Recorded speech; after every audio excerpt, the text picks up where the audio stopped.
Unlock this door. Have you lost your mind? They're probably saying that on the other side of this thick door. But I can't hear them, and frankly, I don't need their forgiveness. Facing the three flustered fools on the other side, I waved with a smile and said, "Let's go. Wonder if you can make it back safely. Good luck." My name is Leah, a 30-year-old officer worker. I'm a newlywed, married for just a year with no kids yet. Back when I was single, my hobby was taking day trips using the train on my days off. Friends would ask, "Don't you get lonely traveling alone?" But I found it surprisingly pleasant to move at my own pace without a fixed schedule. There's a bit of loneliness, but the fun outweighs it. I have a favorite travel magazine, and sometimes I plan trips based on it. As I went about my days, I noticed something. Hug, isn't that the same guy I saw last week? It seemed coincidental, but after the third time, I might have thought it was fate if I were romantic. Instead, I just felt a bit scared, but it turned out he felt the same. Sorry if I'm mistaken, but didn't we meet last week and the week before at completely different places? He approached me with a slightly scared look. Wait, do you think I'm following you? To clear up the misunderstanding, I opened my travel magazine and confidently said, "I'm just traveling based on this magazine." Surprised, he responded, "Me too," and opened the same magazine, smiling happily. That's how I met my husband, Henry. He turned out to be a really interesting guy. Being cautious by nature, I always end up carrying a lot of stuff, but he said, "I always travel light so I can move easily. Nowadays, with cashless payments, you hardly need cash. A mobile phone is enough." He laughed joyfully.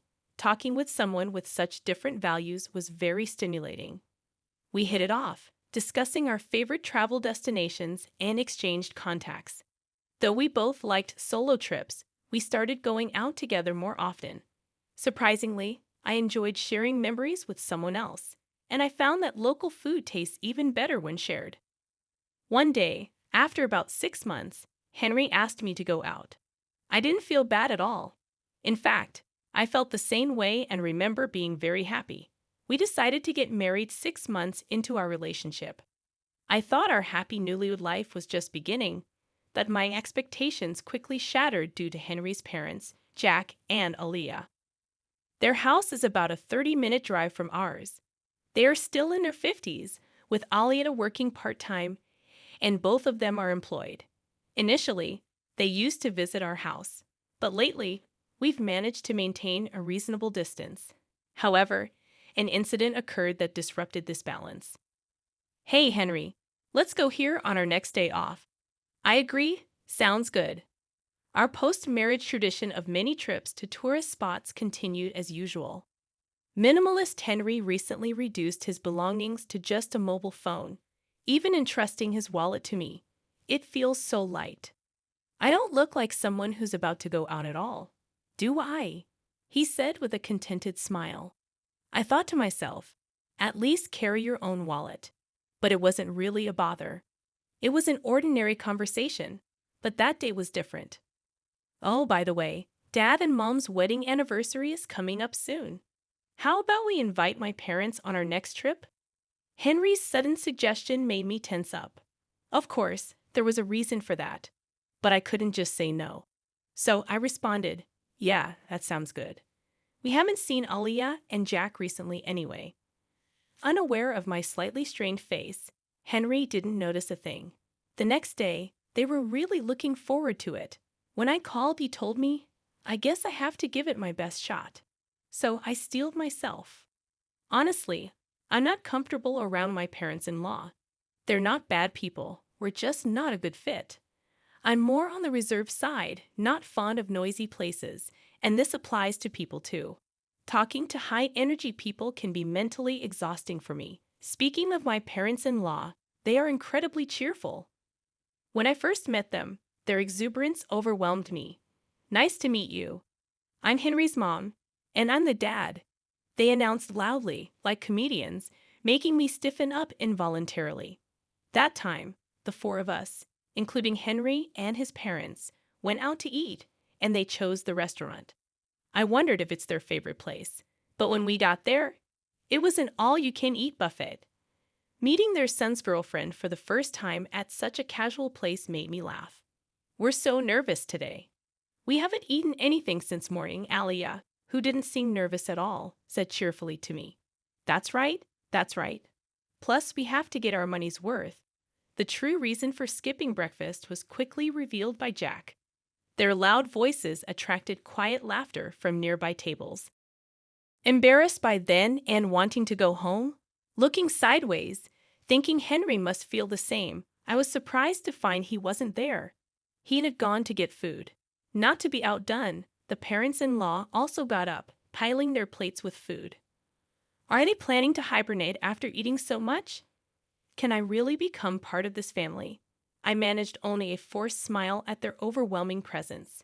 I barely ate that day, nervous as I was, feeling uncertain about the future with Henry. I was touched when they said at parting, "What a wonderful girlfriend Henry has. He may be awkward, but please take care of Henry from now on, Leia." I was simply happy to hear that. I loved him too, and I thought the parents-in-law weren't bad at heart. So, when he proposed a few months later, I faced no hesitation, but it turns out I'm not adept at judging people. At our wedding, the bridegroom's parents, my parents-in-law, completely disregarded the ceremony and focused solely on eating, leaving my own parents utterly disillusioned. Henry has a brother, Jonathan, who seemed to be the only sensible one. I'm sorry my parents showed such an embarrassing side. It's really shameful. Jonathan came to greet us politely. As I heard from my parents, Jonathan, who lives alone, seems to have a strained relationship with his parents. It appears the feeling is mutual, as they once complained. That boy is always so noisy with his complaints. Just the other day, he bragged about buying several eggs when it was limited to one per person, and I scolded him for it. Seemingly annoyed, he replied, "Don't you feel guilty about benefiting yourself at the expense of others?" Hearing this story, I thought to myself, isn't that a fair point? What's wrong with that, Aliyah? I honestly felt that way when the parents-in-law came to visit our new home. They arrived empty-handed, which wasn't a problem. But then they started rummaging through our shelves, exclaiming, "Isn't this the snack they're advertising on TV? I've been wanting to try it. Oh, and this one too." They foraged through my hidden snacks like they were on a treasure hunt. Even though I bought those snacks, Henry, without any malice, said, "If you want them, take them home. That's fine, right, Leia?" I wanted to smack him right then and there. All I could do was respond with a forced smile. I had a suspicion, but it was clear now. The parents-in-law were moochers. I want this. I want that. Give me, give me. In the early days of our marriage, they came over every week, sensing an opportunity, and I was almost driven to neurosis. Hey, don't you think there's something off about Aliyah and Jack? They're kind of annoying. My anger exploded, and I ended up fighting with Henry. Despite how angry I was, Henry looked puzzled and said, "No, not really. Is it that strange? They've been like that since I was a kid. Don't worry about it," he said, patting my shoulder lightly, which made me furious. "Are you kidding me? If this keeps up, I'll divorce you. Just do whatever you want." My raised voice seemed to alarm Henry, and he quickly put an end to the parents-in-law's invasions. I don't know what Henry said to them, but since then, we've been living peacefully. However, the thought of traveling with the parents-in-law naturally made me anxious on the day of the trip. I was taken aback to see them waiting. "It's been a while, Lee. I heard you've been busy with work. Must be tough." Alia spoke to me, but I was far from calm. The reason lay in the appearance of the parents-in-law. Alia and Jack, where's your luggage?" Looking closely, Alia and Jack had brought nothing with them, even for a day trip. Isn't it normal to bring at least a bag? We wanted to be ready to move quickly, and I have a sore shoulder. Their response echoed something I'd heard before, and it was baffling. The rest of the trip went as badly as I feared. It was soon revealed that the parents-in-law had forgotten their wallets. Feigning ignorance, they said, "That's strange, isn't it?" Watching them play dumb, I thought, maybe it's better to just call off this trip or even cancel it. Yeah, Unfortunately, my feelings weren't understood, Henry, looking exasperated, said again. My folks have always been like this. I'll cover for them, but make sure they pay me back. It seemed the trip would continue as the parents-in-law laughed and apologized. All I felt was disgust. Even after we arrived at our destination, the parents-in-law's rudeness didn't stop. They complained to the store staff. Isn't there any free tasting? Wow, stingy, huh? When I, feeling thirsty, bought a drink and hadn't even taken a sip yet, Alia said, "Can I have a sip of that? I'm thirsty too. I can't believe I forgot my wallet, huh?" While I forced a smile, an exasperated Henry intervened. "Stop it. It's embarrassing. Look, I'll buy you one." Overhearing this, Jack muttered under his breath, referring to me. What a stingy woman, lacking compassion. I didn't miss his comment. I could say the same to you. I should have left at that point, but I was a bit stubborn. A similar incident happened twice more afterward. Apparently, the first trip was so enjoyable that Alia contacted Henry for another.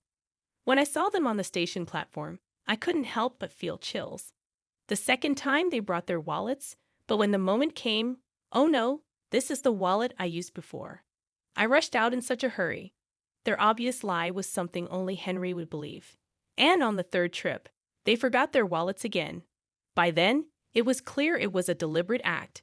Alia, excuse me, but did you deliberately forget your wallet? You never intended to pay, did you? I hit the nail on the head, and her face turned red. Hey, what a rude woman you are. Apologize to Alia. Jack glared at me, demanding an apology. No way. I've thought this for a long time. Both of you are just too greedy. Caught in the argument with the parents-in-law, Henry seemed at a loss. Tourists around us watched curiously, noticing their gaze. Henry seemed to feel ashamed and finally said, "Stop it, please," breaking down crying. I felt truly disillusioned, but the parents-in-law reacted differently. Rushing to a crying Henry, Alia said, "I'm sorry, Henry. It was my fault." "You're so kind to cry for me," with Jack quietly standing beside her. I didn't know how to react to this farce. Only one thought came to mind. Yeah, this is impossible. Let's get a divorce. That was all I could think, seeing Henry's tears. The parents-in-law seemed to lose their fighting spirit. Leah, we know we're often in the wrong. It's Henry's money. But still, we've taken advantage of him. It's Henry's money after all.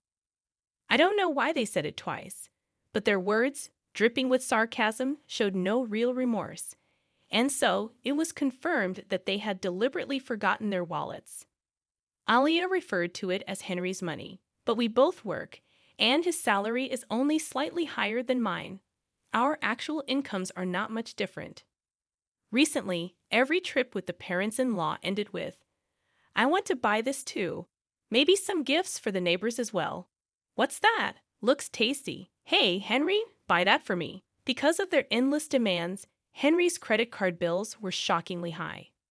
We've been living mostly on my salary for the past few months. At the time of marriage, I considered it family money and believed in spending within the limits of our allowance for personal desires. Don't be a burden to your partner. The thing that infuriated me the most was when cashless reliant Henry exclaimed at our travel destination, "What, only cash here?" He called me over, pulled his wallet out of my bag. It only had a few dollars in coins. "No," I messed up. "You know I don't carry cash, right?" he said without malice. It still makes me furious thinking about it. For the record, I always paid for my own things, yet the parents-in-law probably thought I was living off Henry's money and just complaining. We split living expenses, so such accusations were nothing but unpleasant. Thinking all this, I coldly watched Henry crying and Jack consoling him. After a moment of thought, I said, "I was wrong too. Sorry for being presumptuous. You guys go ahead on the train. I'll buy some drinks and follow." I smiled calmly, and Henry and the parents-in-law happily boarded the train. Their smiles turned to panic a few minutes later when I didn't return. Henry must have felt something was off as he messaged me, "Leah, are you coming? The train is about to leave." Right then, the heavy doors slowly closed from the platform, I had a clear view of Henry's panicked face. It seemed he noticed me and was shouting something. I was replying to his earlier message. I'm divorcing you. If your parents are so important, live happily with them. Goodbye. I ignored his calls, thinking, doesn't he care about being a nuisance on the train? Tease. He sent several messages afterward, but I ignored them all. Henry's face through the door slowly turned to anger. Hey, open this door. Are you crazy? I won't forgive you, he said, as if I needed his permission. The parents-in-law seemed to be yelling too, but of course, I couldn't hear them. Smiling at the three fools, I said, let's go, wonder if you'll make it back safely. Good luck. The train quietly departed, quickly disappearing from sight. That train won't stop for a while. Walking back would be quite a challenge. After watching the train leave, I hurried home to pack my bags and left. I stayed with a friend I'd been discussing divorce with. Henry's barrage of messages continued until they suddenly stopped. His phone must have died. He often forgot to charge it before bed, and it was only at 20% this morning. Portable battery chargers are essential. That was Henry's mantra. But his crucial portable battery charger was in my bag, along with his wallet. I left all the belongings he entrusted to me at home. He must be panicking by now, but that's not my concern. While planning my next steps with my friend, my mobile phone rang. The caller was unexpected. Jonathan, Henry's brother. Leah, I'm sorry. Did something happen? According to Jonathan, Henry's phone had run out of battery, and in his panic, he dropped it, shattering the screen. Unable to reach me, the desperate parents-in-law could only think of one person to call. So I got contacted, but all I got was, ask Leah for the reason. He seemed unwilling to say more. I told Jonathan everything about Henry and the parents-in-law without holding back. As I spoke, I could hear Jonathan's voice getting sharper over the phone from the other end. Leah's making a fool of us. Tell her off, Jonathan.